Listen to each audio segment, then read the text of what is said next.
Marie-Francis, je viens là, ça ne te dérange pas? Bon, tant mieux alors, tant mieux. Tant mieux. Est-ce que vous allez bien? Un peu oui, un peu non, je ne sais pas, mais en tout cas, nous sommes au bon endroit. Que nous allions bien ou pas, nous sommes au bon endroit pour tout simplement vivre un temps de ressourcement, de transformation aussi dans la présence de Dieu. Donc soyez tous et toutes les bienvenus, que vous soyez habitués ou visiteurs, soyez les bienvenus. Je vois quelques visiteurs, est-ce qu'on peut les accueillir chaleureusement? Bienvenue, bienvenue ce matin, que Dieu vous bénisse. Merci d'être là. Voilà, j'ai ma télécommande, donc tout va bien. Écoutez, aussi, hier, ce qui s'est passé, c'est que Jeff Coste a repeint entièrement le plafond de l'église. Et ce n'est que le début, il y aura encore d'autres travaux. Donc merci à lui. Merci. On en a parlé à l'Assemblée générale de janvier. Vous verrez d'autres changements. On ne va pas détailler ce matin parce que le temps est précieux.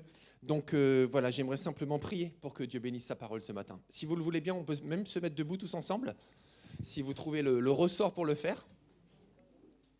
Père éternel, nous te bénissons parce que tu nous permets ce matin vraiment de nous pencher sur ta parole. Nous croyons que la Bible, c'est la parole de Dieu et qu'à travers elle, tu nous parles de différentes manières lorsque nous sommes réunis et lorsque nous sommes seuls. Alors ce matin, alors que nous sommes réunis, parle-nous ensemble pour qu'ensemble nous entendions les mêmes choses et nous puissions nous approprier et aussi vivre ensuite mais simplement ce que tu nous auras annoncé ce matin. À toi toute gloire. Amen. Amen. Je vous invite à prendre place. Et c'est vraiment un bon jour aujourd'hui puisque c'est un jour de jeûne et prière. Et je pense qu'il faut au moins ça pour choisir pour qui nous allons voter. Donc voilà, c'est aussi l'encouragement à chacun d'entre nous à aller voter aujourd'hui. C'est notre devoir de citoyen. Donc à chacun selon sa conscience, selon ses convictions. Mais en tout cas, ne nous abstenons pas de voter. Donc aujourd'hui, nous sommes à ce deuxième dimanche de cette série de prédications sur une foi profonde. Alors en fait, j'avais dit que cette série prendra 2 dimanches, mais en fait, elle en prendra 3. Donc pas dimanche prochain, puisque ce sera Pâques, mais le dimanche suivant, parce que j'avais dit que j'allais parler du doute aussi aujourd'hui. Et finalement, voilà, j'ai voulu développer la deuxième partie convenablement et développer le doute convenablement. Donc on parlera du doute dans la foi plutôt dans 2 semaines. Donc voilà, sachez-le, on va continuer également ce sujet dans 2 semaines. Alors le thème, c'est vraiment comment avoir une foi profonde. Alors, je veux juste redire ce que j'ai dit la semaine dernière, c'est qu'il n'y a aucune place pour la culpabilité, pour personne. Quoi que tu penses de ta foi, de la foi que tu as, de la foi que tu n'as pas, de la foi que tu aimerais, de la foi que tu recherches, il ne s'agit pas du tout de se culpabiliser en se disant « moi j'ai une petite foi, moi j'ai une grande foi, ceci, cela », ce n'est pas le sujet. Le sujet, c'est vraiment de laisser Dieu nous transformer profondément afin que cette foi que nous avons, qui est peut-être petite, grande, peu importe, mais c'est qu'elle atteigne une profondeur dans laquelle elle n'est plus soumise aux aléas de la vie et elle est capable de subsister et de résister à toute tempête ou à toute circonstance qui pourrait nous déstabiliser. Et donc je vais juste redonner les 2 images en introduction qu'on a vues la semaine dernière. Donc parler de ces 3, enfin c'est pas des niveaux de la foi, mais on peut dire plutôt ces 3 profondeurs de foi, qui toutes les 3 sont très importantes. Donc il ne s'agit pas de passer du premier, puis au deuxième et de laisser le premier, puis au troisième et d'oublier les 2 autres.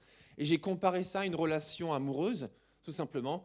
Et on dit souvent que la première étape, eh bien, c'est une étape, c'est le romantisme, tout simplement, dans une relation amoureuse que l'on a avec quelqu'un. Et là, c'est vraiment l'étape qui est la plus en surface. Donc ça ne veut pas dire qu'elle est la moins importante, mais c'est juste que c'est celle que l'on voit le plus facilement, qui est le plus sensible aux émotions, au premier ressenti. Lorsqu'on parle de la surface, c'est là où on voit tout simplement le ciel, c'est là où on voit ce qui se passe autour. On a une vision à 360, elle est sensible au vent, elle est sensible au soleil, etc., etc. C'est pour ça que le romantisme, c'est très important, mais on ne peut pas baser toute sa relation amoureuse sur le romantisme, parce que le romantisme, c'est aussi très variable, voire instable. Donc, comme c'est beaucoup basé sur le ressenti et sur les émotions, on ne peut pas baser toute une relation amoureuse là-dessus, mais c'est quand même très important. Donc, c'est pour parler de la foi, en fait, c'est ce domaine de la foi qui est très sensible à tout ce qui se passe. Donc, je disais aussi la semaine dernière que, par exemple, lorsqu'on est réunis ensemble et qu'on vit un moment de joie, un moment de fête, en fait, on est à ce degré de la foi. Lorsqu'on est triste aussi ou lorsqu'on est ému, eh bien, très souvent, c'est dans ce domaine de la foi que nous sommes. Donc, encore une fois, ce n'est pas superficiel, ce n'est pas secondaire, c'est très important, ce domaine de la foi. Ensuite, on a vu qu'il y a un domaine plus profond de la foi. Et lorsqu'on veut le comparer à la relation amoureuse, ça correspond à la maturité. Voilà, on a plus d'expérience, on connaît mieux l'autre, on commence à trouver ses marques, et puis on grandit dans la relation amoureuse. Et là, au niveau de la foi, c'est la même chose. Ça veut dire qu'on commence à creuser la foi, et puis là, on n'est plus sujet à toutes les variations de courant, mais on commence à avoir une foi plus solide, plus profonde.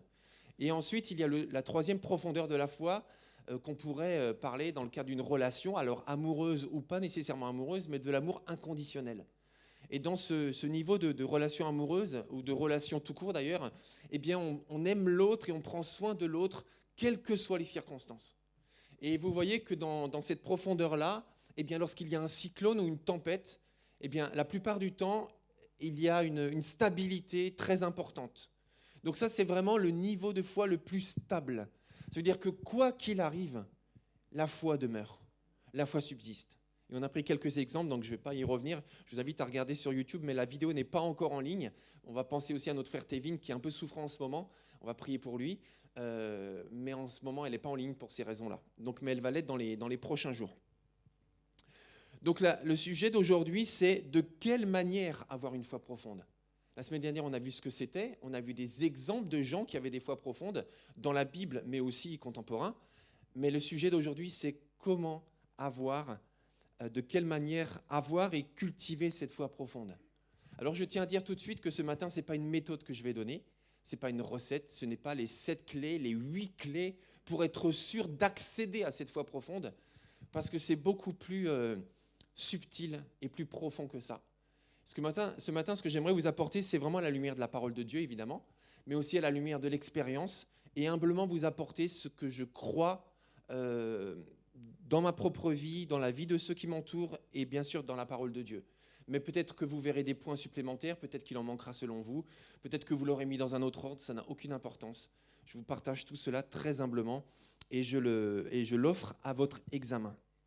Donc voilà, c'est pas dans un ordre chronologique ou de priorité, mais juste, voilà, j'ai dû faire un choix d'ordre.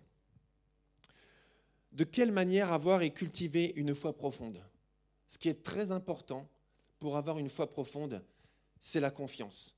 Voilà, c'est ça, c'est la confiance. Comment est-ce que je peux garder une foi en Jésus-Christ lorsque les choses vont mal si je n'ai pas confiance en lui ?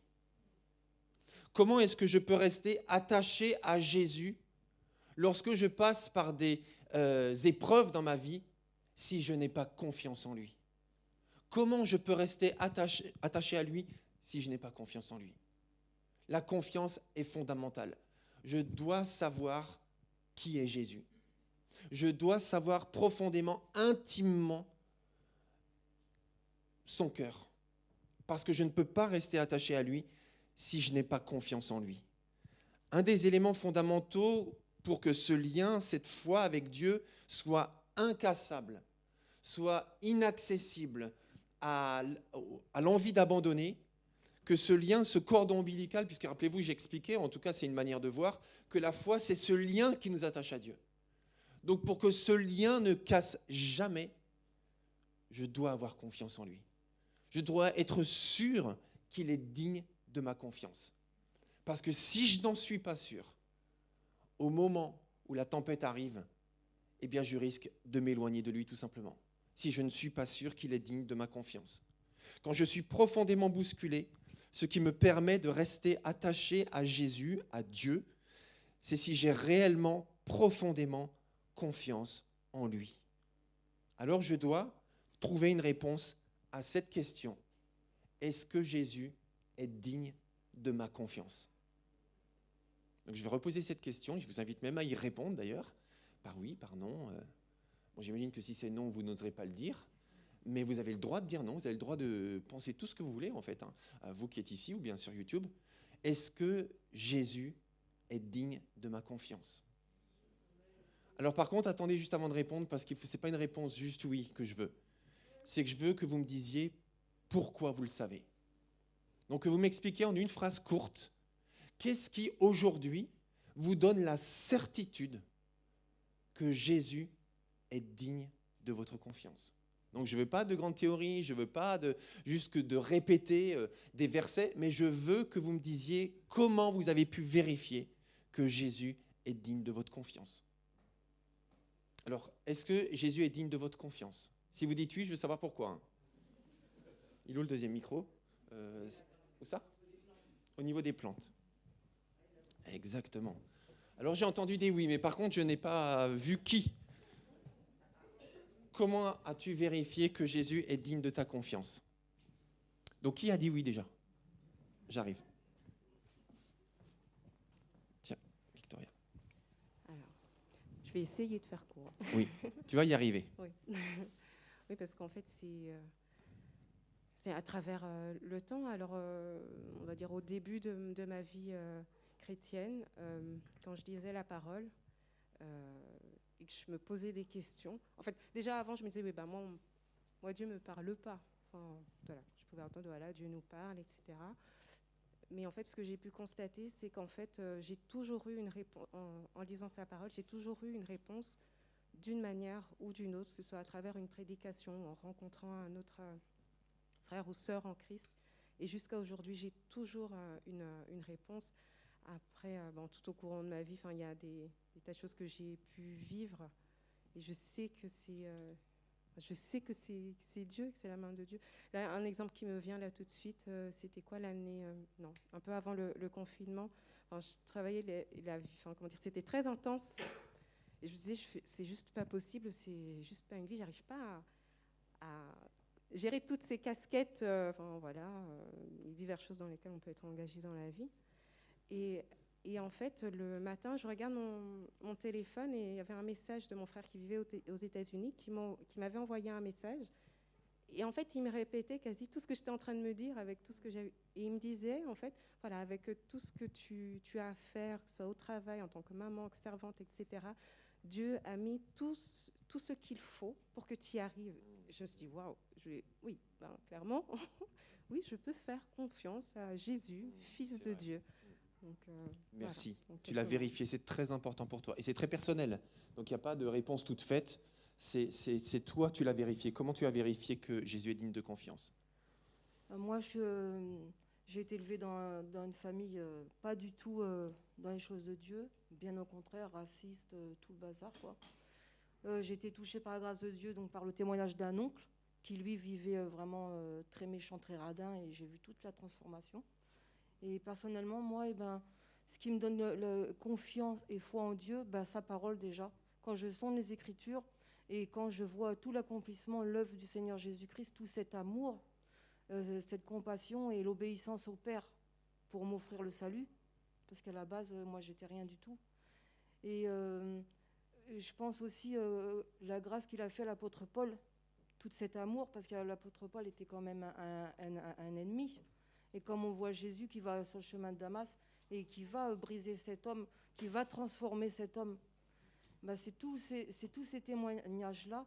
Et c'est aussi personnellement, des fois, quand j'ai des petits problèmes, je me suis vue plusieurs fois expérimentée où je me disais mince, je me sens seule et tout. Hop, un coup de téléphone de quelqu'un, un petit message, ou en allant au magasin rencontrer quelqu'un. Et puis des fois, moi, j'allais vers cette personne, hop, je parlais de Dieu et toute cette force spirituelle qui remonte à la surface. Donc, c'est toutes ces choses qui me donnent confiance en Dieu. Merci beaucoup, Catherine. Merci. Encore une ou deux autres personnes. Merci, Georges. Merci. Je sais que je peux faire confiance à Dieu parce que ses paroles ne sont pas du blabla, c'est du solide. Je l'ai vu dans des exemples concrets. Il y en a deux qui me viennent. C'est au moment où j'ai connu Nadège. Je ne donne pas les circonstances, mais j'avais besoin d'une conviction que c'était elle. Et le Seigneur me l'a donné dans le jeûne et dans la prière. Et il m'a donné une parole. Et maintenant, ça fait 25 ans qu'on est mariés bientôt. Et je sais que c'est elle. Je le sais depuis le début. Mais j'avais besoin de cette conviction-là. Et il m'a donné confiance. Et il m'a donné confiance aussi dans plein de choses. Il y aurait tellement d'exemples à donner dans ma vie professionnelle, dans mes relations. Mais surtout, ce qui m'encourage, c'est que je le vois dans la vie d'autres personnes. Ce serait que moi, à la limite, ce ne serait pas grave. Mais je le vois dans la vie d'autres personnes et de toutes celles et ceux qui font confiance à Dieu. Voilà. Super, merci beaucoup. Une dernière personne, tu as pu vérifier que Jésus est digne de confiance. C'est personnel, hein. Merci. Oui, bien sûr. Juste un petit témoignage de cette semaine. En début de semaine, j'étais très fatiguée, puis très abattue, même spirituellement. Et en même temps, quand je priais, j'avais à cœur d'appeler une sœur. Et j'ai dit non, je n'ai pas eu le temps de l'appeler. Et jeudi, en sortant du travail, il pleuvait à verse. Je la vois de loin qui arrive et elle me crie, tiens bon, tiens ferme, n'abandonne pas. Je dis, waouh Seigneur, waouh, c'est incroyable comment Dieu répond instantanément. Là, j'ai dit, bon, c'est pour ça que je glorifie Dieu et je dis, je peux faire confiance à Dieu parce qu'il est là. C'est vrai, merci beaucoup. Ce que nous avons entendu, ce sont des témoignages, des exemples de personnes qui ont pu vérifier que Jésus est digne de confiance. Et ça, c'est très important, parce que c'est comme ça que la foi peut tenir et que la foi s'ancre dans une profondeur qui ne peut plus être remis en question. Donc ça, c'est très important. La première chose, c'est de vérifier que Jésus est digne de confiance. La deuxième chose, et encore quand je dis deuxième, c'est juste après la première, mais ce n'est pas un ordre chronologique, hein, c'est d'arriver à définir le fondamental du fondamental. Ça veut dire qu'est-ce qui est vraiment le plus fondamental. Voilà, je me répète, excusez-moi. Arriver à toucher et à s'ancrer dans ce qui est immuable, dans ce qui ne peut plus être remis en question. Qu'est-ce qui est le plus essentiel dans ta vie par rapport à Dieu ? Donc arriver à définir le fondamental du fondamental. Vous savez, un peu comme on a une situation comme ça dans l'Évangile où Jésus a guéri un homme aveugle de naissance. Et en fait, cette guérison était tellement dérangeante, ça a tellement perturbé certains témoins, dont des pharisiens qui cherchaient absolument à démontrer que Jésus était un imposteur. Donc ça, c'est une sorte de tempête quand même pour cet aveugle, pour les autres. Ils se sont dit, voilà, ils essayaient de prouver, démontrer, etc. Et ils sont allés voir cet homme, en fait, qui lui, sa compétence principale, c'était d'être aveugle. Vous voyez ce que je veux dire ? Il n'avait pas le bagage intellectuel, il n'avait pas l'expérience pour pouvoir démontrer que Jésus est le Fils de Dieu. Alors il a été criblé, on est allé consulter ses parents, on les a convoqués. Dis-nous, je suis sûr que c'est faux en fait, vous êtes des imposteurs, ton fils n'était pas aveugle de naissance en fait, etc. etc. Donc ils ont fait une enquête, tout ça, et finalement ils étaient coincés parce qu'il était vraiment aveugle de naissance. Et ils se sont tournés vers cet homme, ils l'ont criblé de questions, c'était quasiment un interrogatoire. Et cet homme, tout ce qu'il a pu dire, je vous ai mis le verset, voilà c'est ça. Parce qu'ils lui ont dit, mais dis cet homme est pécheur, etc. Et l'homme il a juste dit, écoutez, s'il est pécheur, je ne sais pas. Mais je sais une chose, il y a une chose que je sais, j'étais aveugle et maintenant je vois. Et voyez-vous, il pourra se passer plein de choses dans la vie de cet homme, mais ça, personne ne pourra jamais lui enlever. Donc ça, c'est le fondamental du fondamental. Et sa foi est profonde, même s'il était peut-être un tout jeune croyant, mais sa foi était profonde parce qu'elle était basée sur quelque chose d'immuable. Donc arriver à définir le fondamental du fondamental. On l'a vu la semaine dernière, c'est comme lorsque Paul dit « J'en ai l'absolue certitude que ni la mort, ni la vie, etc., etc., ne pourra nous séparer de l'amour de Dieu manifesté en Jésus-Christ. » Donc j'ai l'absolue certitude. Ça veut dire qu'il avait fait le tri, il pouvait faire le tri dans tout ce qu'il croyait, dans tout ce qu'il savait. Et vous le savez, j'en parlerai la prochaine fois, dans 2 semaines en tout cas, dans nos vies chrétiennes, il y a des choses qui sont remises en question. À juste titre d'ailleurs, parce qu'il y a des choses qu'on a crues dans notre culture, dans notre façon d'interpréter la Bible, qui est remise en question au fur et à mesure des années. Ce n'est pas un problème. On en parlera dans 2 semaines. Mais il y a des choses qui ne doivent jamais être remises en question et qui doivent être ancrées et immuables. Et il faut les définir. Donc, qu'est-ce qui est fondamental du fondamental dans ta vie ? Et Paul a pu dire, j'ai l'absolue certitude. Je dois, sur certains de mes fondamentaux, aller jusqu'au bout du sujet. Et c'est seulement lorsque j'ai été jusqu'au bout du sujet que je peux ancrer mon lien avec Dieu sur quelque chose d'immuable. Parce que si je ne suis pas allé au bout du sujet, est-ce que vraiment Jésus est digne de confiance ?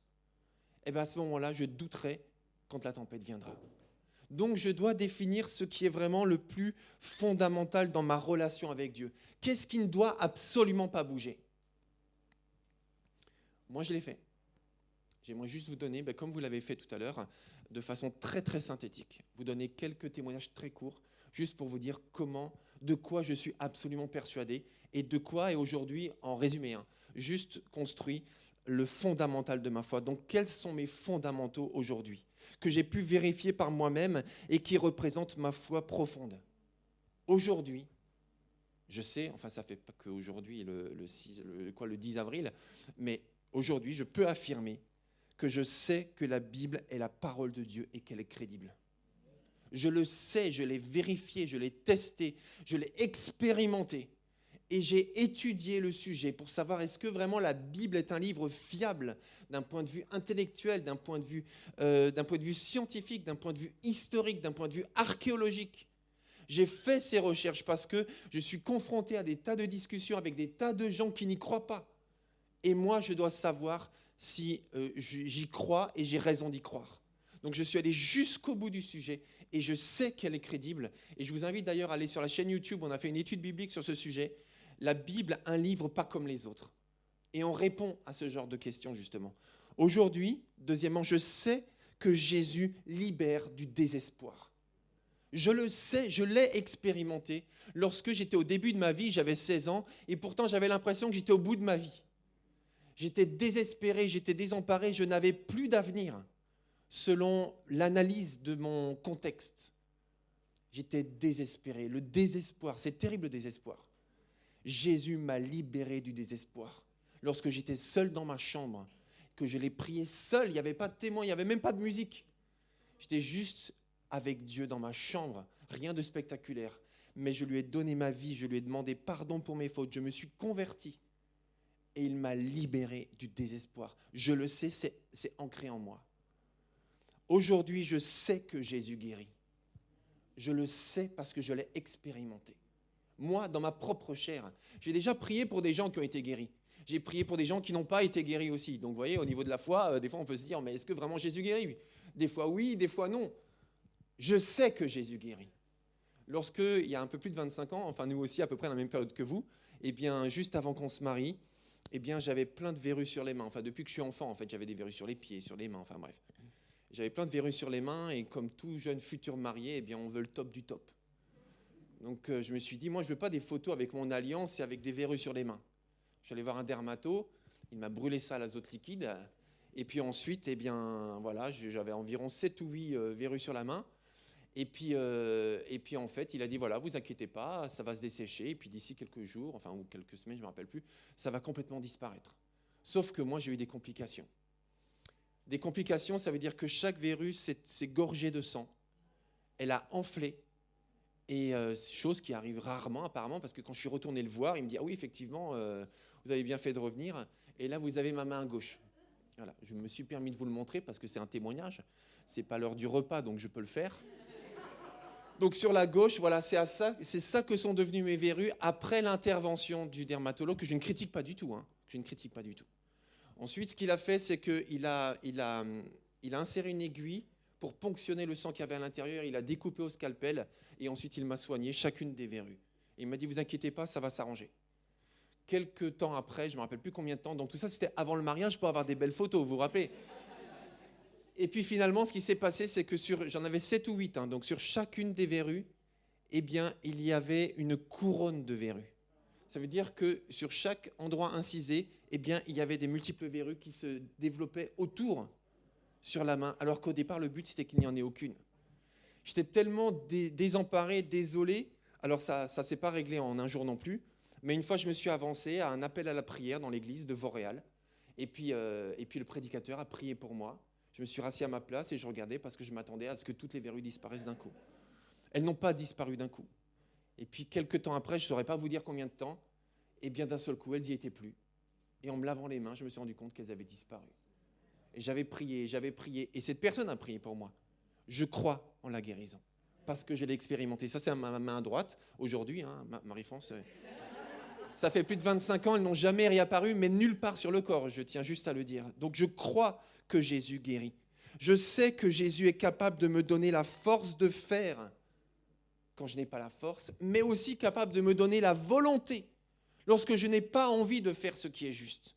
Et je vous ai prêché là-dessus il n'y a pas très longtemps. Je l'ai moi-même expérimenté. Quand je n'avais même plus envie d'avoir envie, eh bien, Jésus a créé en moi l'envie. Je sais que c'est vrai parce que je l'ai expérimenté. Je sais que j'ai une autorité réelle en Jésus-Christ. Oui, effectivement. Je sais que j'ai une autorité réelle en Jésus-Christ parce que je l'ai expérimenté. Que j'ai une autorité spirituelle. Je l'ai expérimenté plusieurs fois. Je le sais, c'est dans ma foi profonde. Et je termine. Je sais que Jésus délivre des addictions parce que je l'ai expérimenté. Donc moi, je prie avec foi pour des gens qui vivent l'addiction, quel que soit le domaine, parce que je l'ai expérimenté. J'ai expérimenté l'addiction de la cigarette. J'ai expérimenté l'addiction de la pornographie. Et je sais que Jésus délivre, parce que j'ai été complètement délivré de ces deux addictions. Et ceux qui les vivent savent que ce sont deux addictions qui sont tenaces, comme toutes les addictions. Donc ça, c'est dans ma foi profonde. Et ça ne pourra pas être remis en question. Donc il faut arriver à définir le fondamental du fondamental. Ensuite aussi, accepter qu'il y a des inconnus. Il y a des choses que tu ne comprends pas et que tu ne comprendras jamais. Accepter que pendant tout le long de ta vie sur Terre, tu n'auras pas de réponse à toutes tes questions. Et c'est ça qui permet aussi d'avoir une foi profonde. C'est de laisser ces réponses manquantes à Dieu. Je ne sais pas. Je n'ai pas de réponse. Mais toi, tu les as. Qui c'est qui a déjà vu des enquêtes de l'inspecteur Colombo? Levez la main. Voilà. Bon, vous trahissez votre âge, hein, ceci dit. Hein. L'inspecteur Colombo. Alors, l'avantage de l'inspecteur Colombo, pas de lui, mais de ses enquêtes, c'est que dès le début de l'épisode, on sait qui est le coupable. On le sait dans les 5 minutes. Il n'y a que lui qui ne le sait pas d'ailleurs. On a envie de lui dire, mais vas-y, mais c'est lui. Je l'ai vu, il a fait ça, il a caché la clé ici. Depuis le début de l'enquête, on sait qui est le coupable, mais pas celui qui est dans l'histoire. Il n'y a que nous qui le savons, en fait. Mais l'inspecteur Colombo et tous les autres, personne ne sait qui c'est. Et c'est comme ça que ça se passe dans la vie, souvent. En fait, si on reprend l'exemple de Job, on en a parlé la semaine dernière. En fait, Job, en lisant le livre de Job, dans les 5 premiers versets, on sait qui, on sait pourquoi. Mais lui ne le sait pas. Et il ne l'a jamais su, en plus. Mais nous, on sait depuis le début, on dit « Job, t'inquiète, c'est juste un combat spirituel. » Enfin, juste, façon de parler. Il faut trouver des réponses à la question « Mais pourquoi Job souffre-t-il » Et Job s'interroge, et il pose des questions à Dieu. Et ses 3 amis, même 4, qui viennent le voir, en fait, ils veulent tous savoir pourquoi tu souffres, c'est pas normal. Parce que si tu souffres et qu'il n'y a pas de cause rationnelle, ton péché, ton mauvais comportement, ça veut dire que nous aussi, peut-être un jour, on pourra souffrir comme toi. Et ça, c'est insupportable. Alors tout le monde voulait prouver à Job qu'il est pécheur et qu'il est coupable de ses problèmes. Sauf que ce n'était pas la bonne réponse. Mais tout le monde voulait trouver la réponse. Pourquoi Job souffre-tu? Il y a des inconnus. Et en parlant d'inconnus, eh bien, la plupart parmi vous, vous connaissez notre frère et notre sœur Guy et Monique Lacombe. Et pour ceux qui ne le savent pas, il y a un peu plus de 10 ans, donc ils ont 3 enfants. Il y a un peu plus de 10 ans, une de leurs filles, qui avait une quarantaine d'années, 42, 43, 44, je ne sais plus exactement, en fait, directrice d'école, en pleine santé, sportive. Avec son mari, elle était partie un week-end avec un autre couple d'amis pour aller tout simplement passer un week-end de détente, quoi. Et puis ils avaient pris leur vélo, leur casque, etc., etc. Et puis ils sont allés faire une sortie en vélo, à 2 couples. Et puis voilà qu'à un moment donné, en fait, la roue de son vélo avant touche la roue du vélo, la roue arrière du vélo de la personne qui était devant elle. Elle tombe. Elle tombe juste. Elle n'a pas mis son casque parce qu'apparemment il faisait beau, chaud et elle a estimé que ce n'était pas nécessaire. Et elle est tombée, elle s'est cognée la tête par terre. Elle a été hospitalisée, rien d'alarmant. Et puis voilà que, si je ne me trompe pas, 2 jours après, en fait, elle fait une hémorragie cérébrale. Et elle perd connaissance. Elle était entre la vie et la mort pendant plusieurs jours. Et finalement, au bout d'1 semaine, si je ne me trompe pas, eh bien, elle est opérée, on lui ouvre l'os du crâne pour libérer la pression intracrânienne. Et finalement, elle tombe dans le coma et elle y reste pendant 10 ans. Pendant 10 ans. On a tellement prié pour sa guérison. Ses parents ont tellement prié pour sa guérison. Tellement de questions, tellement de hauts et de bas dans la foi. Ils ne savent pas pourquoi. Nous ne savons pas pourquoi. Elle est décédée depuis. On ne sait pas pourquoi. Mais en discutant avec Guy et Monique, à l'issue de ces 10 années de difficultés, parce que tous les jours, ils allaient voir leur fille, ils prenaient soin d'elle. Bon, je vous passe tout ça. Mais ils m'ont dit, En fait, d'ailleurs, si Guy et Monique, si vous regardez cette vidéo, si vous la regardez sur YouTube, en fait, on vous salue au nom de Jésus et vous êtes des témoins extraordinaires pour nous. Des témoins de quoi? Des témoins d'une foi profonde. Parce que juste le fait d'avoir encore la foi, après tout ça, eh bien, ça montre que cette foi, elle est authentique, que Dieu existe et que c'est lui qui vous a donné la foi. Et ils m'ont dit deux choses qui m'ont marqué. Ils m'ont dit, en tout cas, ce que nous avons compris, c'est que nous ne sommes pas dans un monde, je cite, nous ne sommes pas dans un monde de bisounours. Ça veut dire que nous, on croyait simplement qu'on demandait à Dieu et Dieu donnait, parce qu'on l'a expérimenté tant de fois comme ça. Mais cette fois-ci, ce n'était pas comme ça. Alors on ne comprenait pas. Et on a compris que finalement, eh bien, tout ne se passe pas toujours, tout ne finit pas toujours bien, en tout cas d'un point de vue terrestre. Et ensuite, ils m'ont dit, ce qu'on a appris, c'est que Dieu est le même, que notre vie est dans sa main et qu'il reste souverain. Il est Dieu. Ils n'ont pas la réponse, mais ils ont compris certaines choses. Ensuite, l'autre chose qui est fondamentale, c'est l'amour de Jésus, pour avoir cette foi profonde. L'amour de Jésus. Est-ce que je me sens aimé de Dieu? Parce que si je ne me sens pas aimé de Dieu, ça rejoint la confiance. Comment ma foi peut-elle subsister lorsque les choses vont mal? Est-ce que je me sens vraiment aimé de Dieu? Comment est-ce que je sais que je suis aimé de Dieu? Parce que le lien le plus fort que je peux avoir avec Dieu, c'est l'amour. Ce n'est pas la culpabilité. Ce n'est pas la peur du jugement. Ce n'est pas la peur du châtiment. Ce n'est pas la peur de l'enfer. Ce n'est pas la peur de la mort. Parce que tout ça, ça ne tient pas dans l'épreuve. Mais ce qui tient dans l'épreuve, c'est l'amour. Donc je dois être sûr d'être aimé par Dieu. 1 Corinthiens 13, c'est le chapitre préféré de Navarone, la fiancée et future épouse de Joël. Elle veut qu'il y ait 1 Corinthiens 13 dans son mariage. Elle m'a dit, pasteur, tu fais comme tu veux. Moi, je veux qu'il y ait 1 Corinthiens 13. Un chapitre entier sur l'amour. Mais pas l'amour, juste le romantisme, mais vraiment l'amour profond. Et 1 Corinthiens 13, le dernier verset, le verset 13, dit, voici 3 choses demeurent. La foi, l'espérance et l'amour. Mais la plus grande de ces 3, c'est l'amour. Pour que ma foi soit profonde et stable, je dois être sûr que je suis aimé de Dieu. Et c'est pour ça qu'après que l'apôtre Pierre ait renié Jésus, en affirmant ne pas le connaître, après l'arrestation de Jésus, eh bien Jésus, après sa résurrection, est venu le voir et lui a posé 3 fois la même question. Il lui a juste demandé, Pierre, m'aimes-tu? Pierre, m'aimes-tu? Parce que c'est ça le plus important. L'amour entre toi et moi, et entre moi et toi. Et ça, c'est la foi profonde. Ça fait partie de la foi profonde. Ensuite, le témoignage, et je rejoins ce qui a été dit, tu l'as dit, Georges, pour toi en tout cas. Le témoignage, oui, Pierre, m'aimes-tu? Le témoignage de ceux qui t'entourent. C'est tellement important, le témoignage de ceux qui nous entourent. Et moi, exactement comme Georges, je peux dire que si, à l'époque de mes 16 ans, quand j'ai sérieusement songé mettre un terme à mon existence, eh bien, si je savais que Dieu existait à ce moment-là, c'est parce que j'ai vu la vie de tant de gens que je connaissais changer. Et là, je savais que, même si moi, je ne marchais pas avec Dieu, mais Dieu existe et Dieu intervient dans la vie des gens. Et ça, c'était un élément déclencheur dans ma conversion. Ensuite, la nouvelle naissance. Ça paraît bête, surtout dans une église, surtout en parlant à de nombreux baptisés, de dire oui, mais la nouvelle naissance, et en plus de le mettre que maintenant. Ça paraît bête, mais évidemment, la nouvelle naissance. Pas si sûr que ça.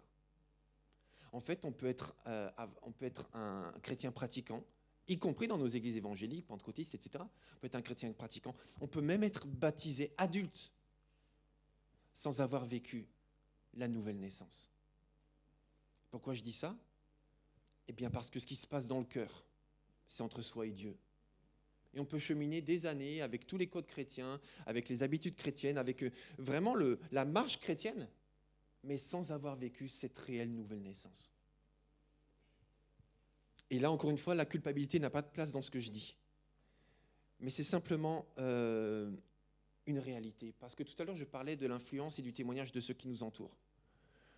Et c'est très important, mais ça ne suffit pas. Et plusieurs fois, j'ai fait des obsèques de papa ou de maman. Et quand ils sont décédés parce que leurs enfants avaient une vie chrétienne, Leurs enfants avaient et s'appuyaient spirituellement en fait sur le papa ou la maman qui est décédé. Quand le papa ou la maman est mort, en fait, toute la foi de certains des enfants a été complètement déstabilisée. La foi, je ne parle pas seulement du deuil, évidemment, de la perte de l'être cher, mais c'est comme si la foi reposait sur le papa ou sur la maman seulement. Et quand la personne était décédée, c'est comme si le lien direct avec Dieu existait peu finalement. La nouvelle naissance. Si je ne suis pas né de nouveau, converti dans mon cœur, alors toutes mes pratiques et croyances chrétiennes sont extérieures à moi. Pour l'instant, elles me tiennent. Mais quand il y a un cyclone, elles ne suffiront pas. Elles ne suffiront pas. Nicodème était un homme intègre, un homme religieux. Et dans Jean chapitre 3, il vient avec beaucoup de respect et de courage d'ailleurs quand même pour aller parler à Jésus alors qu'il était un maître de la loi et tous ses camarades critiquaient et dénigraient Jésus, mais pas lui. Et il est tellement courageux d'ailleurs qu'à la fin, lorsque Jésus est mort, il fait partie des 2 personnes qui ont réclamé le corps de Jésus, alors que les propres disciples de Jésus ne voulaient pas le faire. Lui, il l'a fait. Donc c'était un homme droit, un homme courageux, un homme intègre. Il est venu voir Jésus. Jésus lui coupe direct la parole en lui disant « Il faut que tu naisses de nouveau ». Nicodème, ce n'est pas la peine d'aller plus loin. Il faut que tu naisses de nouveau. À tous ceux qui ne sont pas baptisés, ce message est pour vous. À nous tous qui sommes baptisés, ce message est pour nous. Est-ce que je suis né de nouveau ? Il faut aussi une vraie place pour que la foi soit profonde, une vraie place laissée au Saint-Esprit. Pourquoi ? Parce que le Saint-Esprit me permet de connaître Jésus dans l'intimité. Dans l'intimité. Et quand je dis le Saint-Esprit, je ne parle pas seulement du parler en langue. Le parler en langue est très important, mais le parler en langue ne suffit pas ou ne résume pas à lui tout seul la vie de l'Esprit. Donc il faut laisser la place au Saint-Esprit. Dans 1 Corinthiens, vous n'avez pas beaucoup utilisé votre Bible ce matin, c'est le moment d'utiliser. 1 Corinthiens, chapitre 2, versets 9 et 10. Et j'en ai encore pour 2 minutes, Jean-Yves. Je ne sais plus où tu es. Voilà, tu es là. Tu peux te préparer pour la Sainte Seine. J'en ai encore pour 2 minutes. 1 Corinthiens, chapitre 2, versets 9 et 10. Une vraie place, rappelez-vous, laissée au Saint-Esprit. Mais comme le dit l'Écriture, il s'agit de ce que l'œil n'a pas vu et que l'oreille n'a pas entendu. Ce que l'esprit humain n'a jamais soupçonné. Ces choses inaccessibles au naturel, mais que Dieu tient en réserve pour ceux qu'il aime. Et comment le révèle-t-il à ceux qu'il aime ? Eh bien, Dieu nous l'a révélé par son esprit. Parce que l'esprit, en effet, scrute tout, même les pensées les plus intimes de Dieu. Scrute tout, ou sonde tout, selon les traductions. Même les pensées les plus intimes de Dieu. Donc, pour vivre cette intimité avec Dieu, il faut laisser une vraie place au Saint-Esprit. Et je termine. On aurait pu commencer par ça, mais rappelez-vous que ce n'est pas une chronologie, c'est juste un choix. Et j'ai volontairement aussi terminé par ce qui nous semblait le plus évident. Terminé par la Bible. Un ancrage profond dans la Bible. Et ça, vous avez été plusieurs à l'évoquer. Romains 10, verset 1. Or, la foi vient de ce qu'on entend. Et ce qu'on entend vient de la parole de Dieu. Jésus a dit, l'homme ne vivra pas de pain seulement, mais de toute parole qui sort de la bouche de Dieu. Se nourrir de la parole de Dieu. Se nourrir de la parole de Dieu. Nous aimons tous manger. On aime tous manger. On n'aime pas les mêmes choses, mais on aime tous manger. C'est le point commun de tous les êtres humains. Quand c'est le moment du repas, c'est la fête. C'est sûr. C'est tous les jours la fête. 2 fois, 3 fois, 4 fois, 5 fois, 8 fois, 10 fois pour ceux qui grignotent. Faites attention au grignotage. Donc c'est la fête quand on mange. Et pourtant, des fois, on a du mal à lire la Bible. On a du mal à avoir le goût de lire la Bible. Et Jésus nous dit... Ah, merci, 10, 17. Et pourtant, Jésus nous dit de se nourrir, de se délecter de sa parole. Et le psaume 119, bon, je termine, mais lisez-le en entier tranquillement chez vous. Verset 9. Comment le jeune homme rendra-t-il pur son sentier en se dirigeant d'après ta parole ? Cette foi profonde. Alors j'ai promis 2 minutes, je m'arrête. Avant de laisser la place à Jean-Yves, qui nous conduit dans ce moment tellement précieux justement pour notre foi profonde. j'aimerais juste afficher les quelques éléments. Je répète, ce n'est pas une méthode, surtout pas. On peut en rajouter, peut-être vous voulez en retirer, peu importe, faites comme vous voulez, mais juste devant Dieu. Je voulais juste rajouter ces éléments-là que j'ai cités. Et je vous invite juste à la prière, à l'observation, aussi à le lire tranquillement chez vous, dans les groupes de maison, pas cette semaine, mais la semaine suivante. Vous pourrez aussi, si vous le souhaitez, creuser ce sujet. Et j'aimerais simplement qu'on se présente à Dieu pour lui demander de nous aider à vivre cette foi de plus en plus profonde, stable et immuable. Et si vous êtes d'accord, je vous invite à vous lever et j'aimerais prier simplement pour demander à Dieu d'ancrer ce message en nous et laisser la place juste après à Jean-Yves. Tu peux déjà venir devant, Jean-Yves, si tu veux bien.